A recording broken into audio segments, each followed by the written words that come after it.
The Sermon on the Mount. Jesus is called to righteousness. Introduction.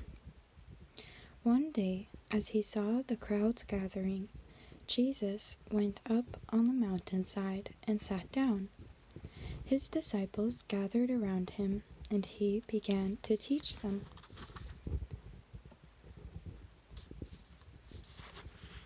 The Beatitudes.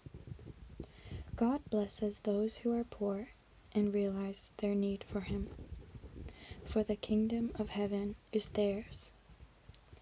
God blesses those who mourn, for they will be comforted. God blesses those who are humble, for they will inherit the whole earth. God blesses those who hunger and thirst for justice, for they will be satisfied. God blesses those who are merciful, for they will be shown mercy. God blesses those whose hearts are pure, for they will see God. God blesses those who work for peace, for they will be called the children of God. God blesses those who are persecuted for doing right, for the kingdom of heaven is theirs. God blesses you when people mock you and persecute you and lie about you and say all sorts of evil things against you because you are my followers. Be happy about it. Be very glad, for a great reward awaits you in heaven. And remember, the ancient prophets were persecuted in the same way. Teaching about salt and light. You are the salt of the earth. But what good is salt if it has lost its flavor? Can you make it salty again? It will be thrown out and trampled underfoot as worthless. You are the light of the world, like a city on a hilltop that cannot be hidden. No one lights a lamp and then puts it under a basket. Instead, a lamp is placed on a stand where it gives light to everyone in the house. In the same way, let your good deeds shine out for all to see, so that everyone will praise your heavenly Father. Teaching about the law. Don't misunderstand why I have come. I did not come to abolish the law of Moses or the writings of the prophets. No, I came to accomplish their purpose. I tell you the truth, until heaven and earth disappear, not even the smallest detail of God's law will disappear until its purpose is achieved. So if you ignore the least commandment and teach others to do the same, you will be called the least in the kingdom of heaven. But anyone who obeys God's laws and teaches them will be called great in the kingdom of heaven.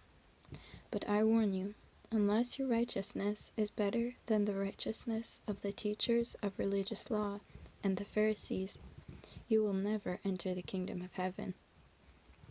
Teaching about anger. You have heard that our ancestors were told, "You must not murder."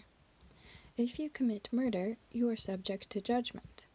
But I say, if you are even angry with someone, you are subject to judgment. If you call someone an idiot, you are in danger of being brought before the court. And if you curse someone, you are in danger of the fires of hell. So, if you are presenting a sacrifice at the altar in the temple, and you suddenly remember that someone has something against you, leave your sacrifice there at the altar. Go and be reconciled with that person. Then come and offer your sacrifice to God. When you are on the way to court with your adversary, settle your differences quickly.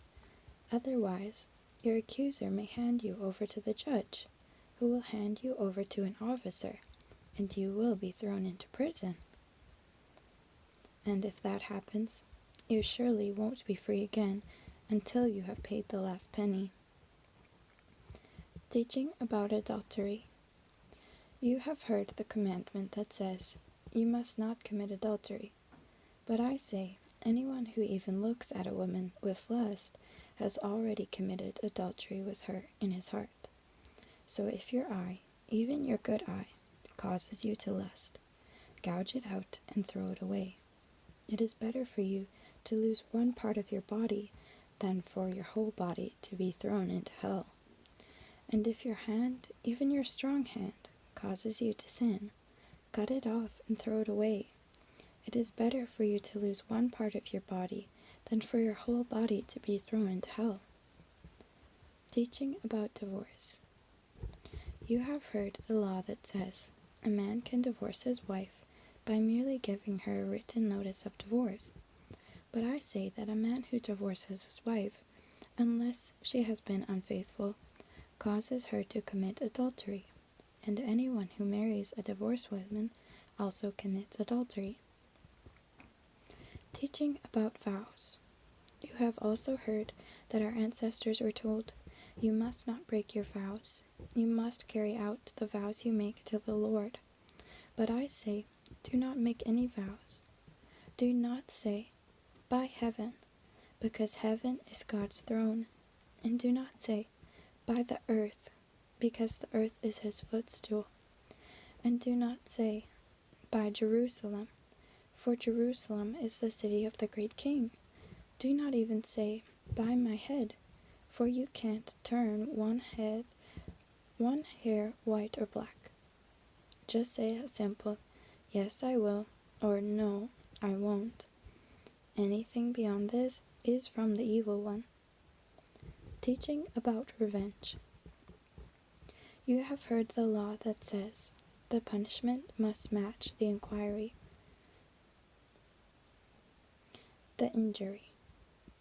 An eye for an eye and a tooth for a tooth. But I say, do not resist an evil person. If someone slaps you on the right cheek, offer the other cheek also. If you are sued in court and your shirt is taken from you, give your coat too. If a soldier demands that you carry his gear for a mile, carry it 2 miles. Give to those who ask, and don't turn away from those who want to borrow. Teaching about love for enemies. You have heard the law that says, "Love your neighbor and hate your enemy." But I say, love your enemies. Pray for those who persecute you. In that way, you will be acting as true children of your Father in heaven. For he gives his sunlight to both the evil and the good, and he sends rain on the just and the unjust alike. If you love only those who love you, what reward is there for that? Even the corrupt tax collectors do that much. If you are kind only to your friends, how are you any different from anyone else? Even pagans do that. But you are to be perfect, even as your Father in heaven is perfect.